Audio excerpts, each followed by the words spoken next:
Hey everyone, it's Mark from Not Defining. This is the place where we talk all about sexuality, gender expression, relationships, love, sex, romance, and self-confidence so that you can really understand yourself and get to feeling your best. So I want to talk about something which I have experienced and also which many people, regardless of orientation, experience, and that is Femmephobia. Femme-phobia is the word that we use generally to refer to when we have a fear, either in ourselves or others, of behaviours or actions that could be deemed as feminine. So I'm going to tell you a bit about my own experience, and then I'm going to tell you a bit about how I overcame it towards the end of the video, so watch out for that.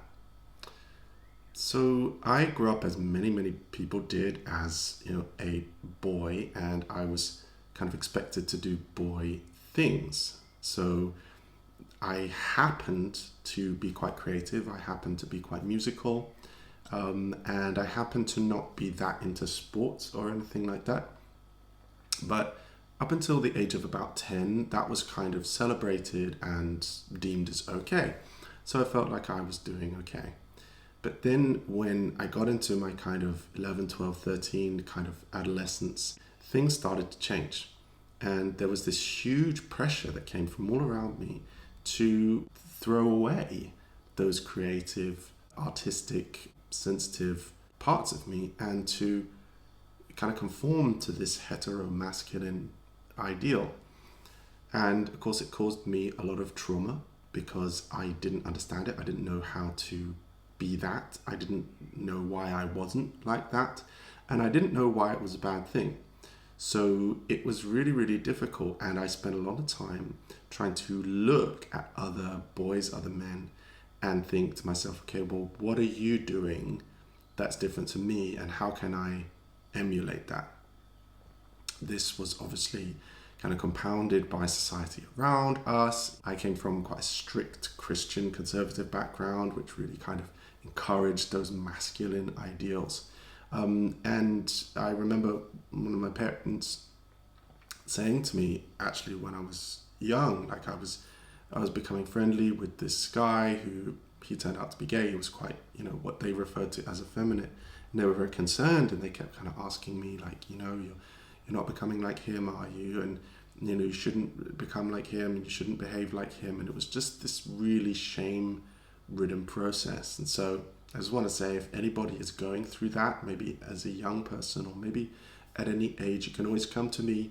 Please hit the subscribe button and join us. We've got loads of videos on masculinity and gender expression.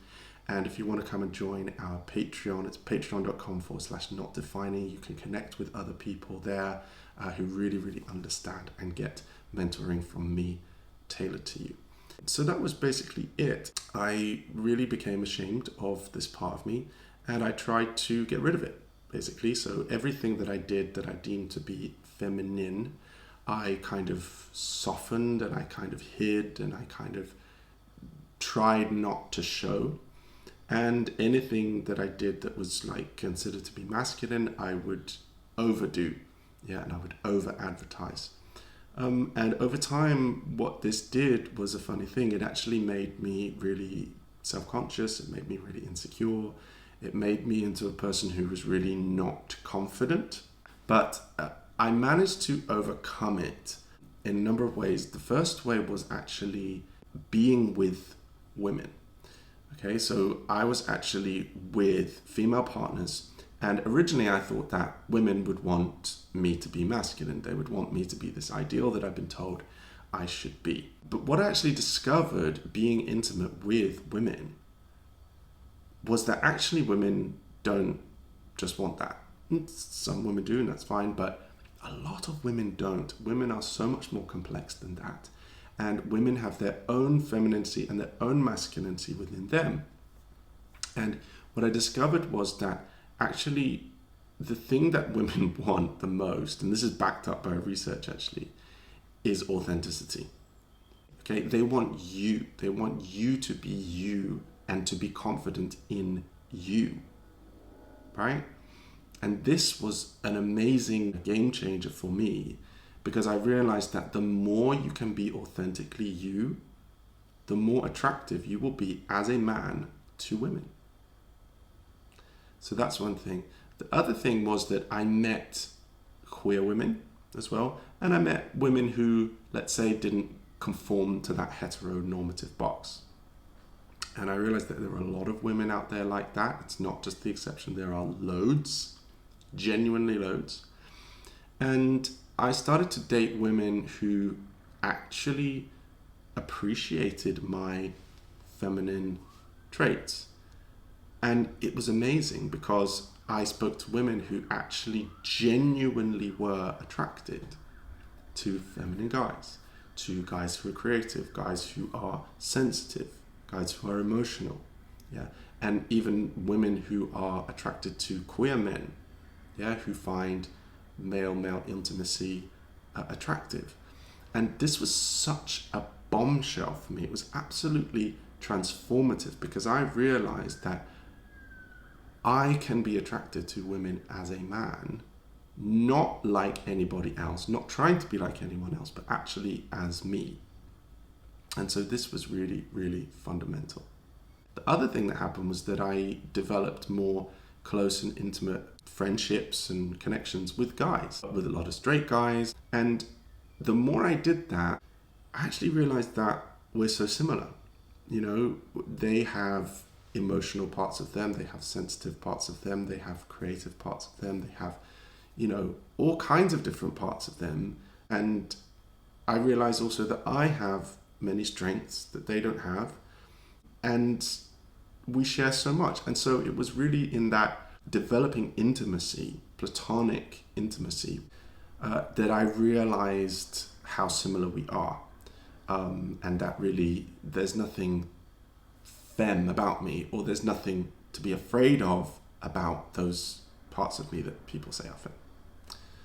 And then the final thing that I learned was when I started to learn about sexuality, about sex and gender, about physiology, genetics and gender expression and so on, psychology, I learned something amazing, which is that we tend to apply genders to a lot of things.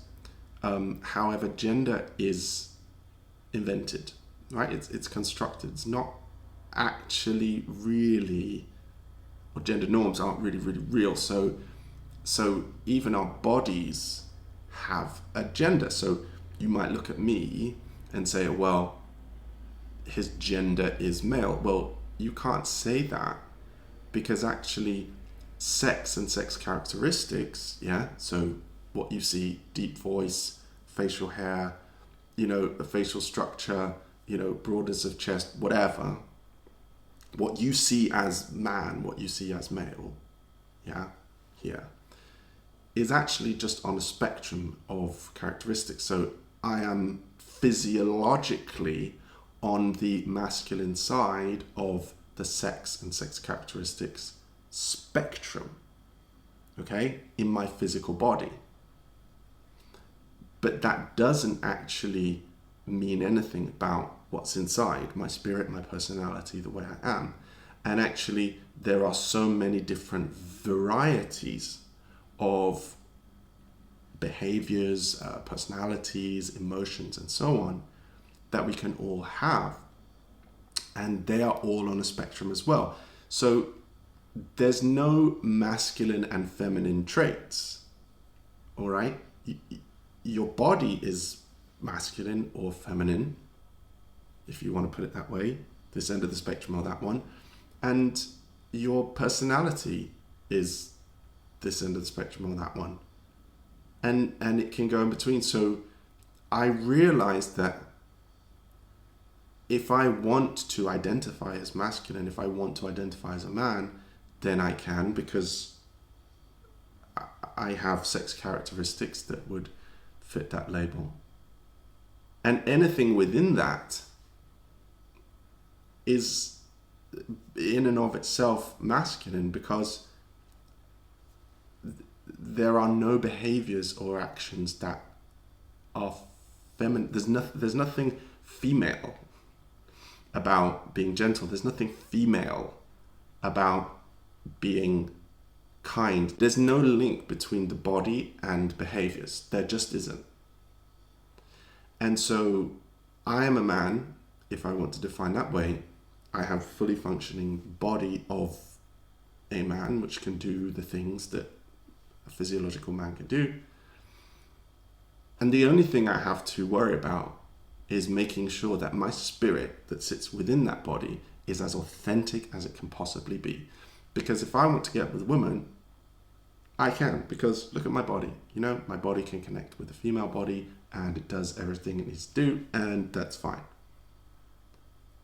When it comes to my mannerisms and my spirit, that can be as gentle, as creative, as emotional as I want. And it will still come across as beautifully, divinely masculine if that is the way I define my body. What doesn't come across as masculine, what comes across as toxic, what comes across as actually insecure, shy, unsure of yourself, and very, very kind of unmanly, unmasculine, is feeling that you are inadequate, feeling that you are not as good as other men, yeah, trying to copy other men, yeah, feeling not enough, being afraid of who you are, yeah. All of these things are the most incredibly unmasculine, unconfident things that you could possibly do. And so when we have Femmephobia, what we're doing is we're fearing parts of ourselves which are meant to be there. We're fearing parts of ourselves that are the answers to our authenticity. We are fearing parts of ourselves that are unique, that are beautiful, that are amazing, that are strong, and that are going to differentiate us from other men and make us special. Yeah? So if you have a masculine body, you don't have to worry about being feminine. You're not feminine. There's nothing that you can do that will make you feminine. It's stupid that we use that word, masculine, feminine, for traits or personality traits. It's impossible. Okay? The only thing that made me feel toxically femme-phobic was my fear and shame around my authentic feelings and emotions and personality traits, and my view that I was not as worthy as other people with a physical masculine form. If you are dealing with this or anything related to this, come and comment, come subscribe, because we've got loads more coming out. You could do one-on-one coaching with me if you want. The link is down below. And if you want to hear more about manliness or masculinity, then check out this video. And if you want to hear about kind of toxic masculinity and where we can go wrong, then check out this video. Anyway, it's been a pleasure as always. Thank you for listening, and I will see you again very soon. Bye for now.